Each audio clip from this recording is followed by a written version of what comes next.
Saudara-saudara, terima kasih atas kehormatan diberikan kepada saya diundang untuk membuka Expo ini. Expo ini dimaksud untuk memberi kesempatan bagi industri pertahanan dalam negeri,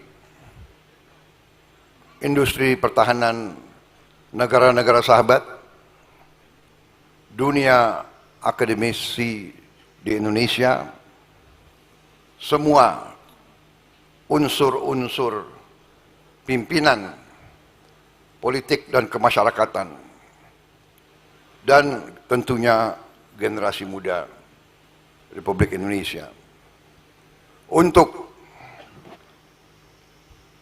mengikuti perkembangan teknologi dan sains, khususnya di bidang pertahanan. Saudara-saudara sekalian, keselamatan suatu bangsa harus dijamin oleh pertahanan suatu bangsa.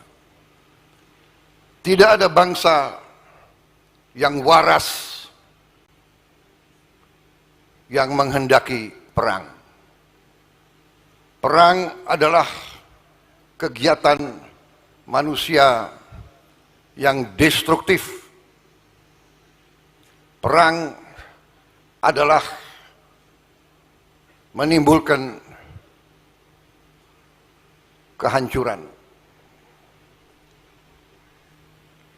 Tapi sejarah manusia mengajarkan bahwa suatu bangsa yang tidak mau investasi terhadap pertahanannya sendiri, biasanya kedaulatannya dirampas, biasanya kemerdekaannya dirampas, biasanya bangsa itu menjadi bangsa budak. Ini adalah ajaran sejarah. Karena itu, bangsa Indonesia dari awal mengatakan bahwa bangsa Indonesia cinta damai. Tapi bangsa Indonesia lebih cinta perdamaian, lebih cinta kemerdekaan. The nation of Indonesia, from its earliest beginnings,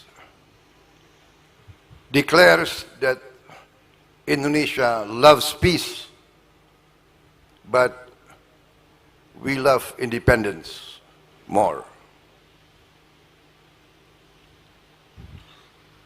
The lesson of history have taught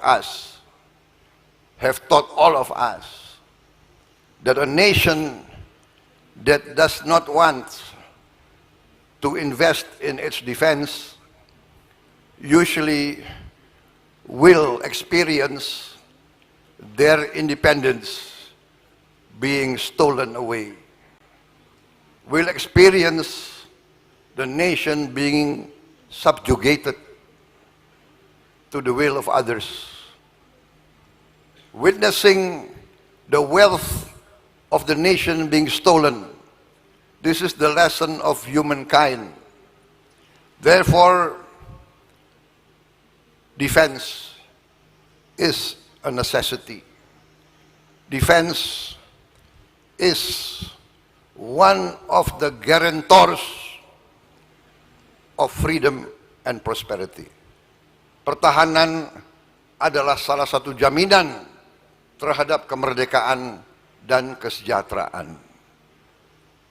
Sejarah kita sendiri telah mengajarkan kepada kita bahwa ratusan tahun negara kita diduduki oleh bangsa-bangsa lain,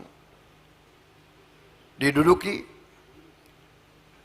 dan rakyat kita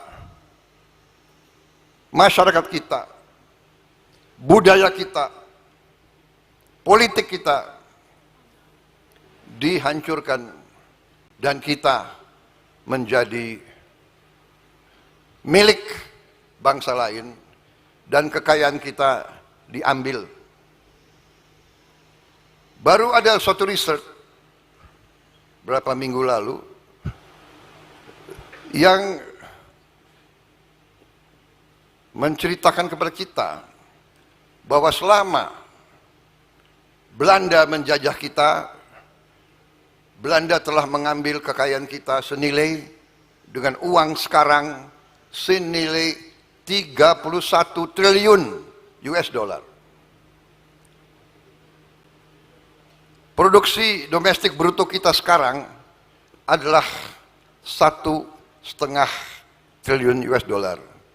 Berarti kekayaan yang telah diberikan atau diambil dari bangsa Indonesia adalah sama dengan mungkin 18 kali seluruh produksi bangsa Indonesia, 18 kali GDP kita, atau sama dengan kurang lebih 144 tahun anggaran kita 140 tahun. Dan selama Belanda menduduki Indonesia, Belanda telah menikmati GDP per kapita nomor 1 di dunia. Saudara-saudara sekalian, apa yang itu mengajarkan kepada kita? Mengajarkan kepada kita, kalau kita sekarang berhasil menjaga kekayaan kita,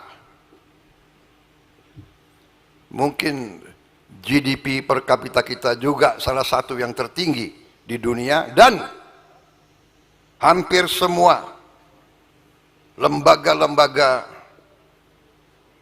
ekonomi dunia sudah meramalkan bahwa ekonomi Indonesia bisa. Our defense out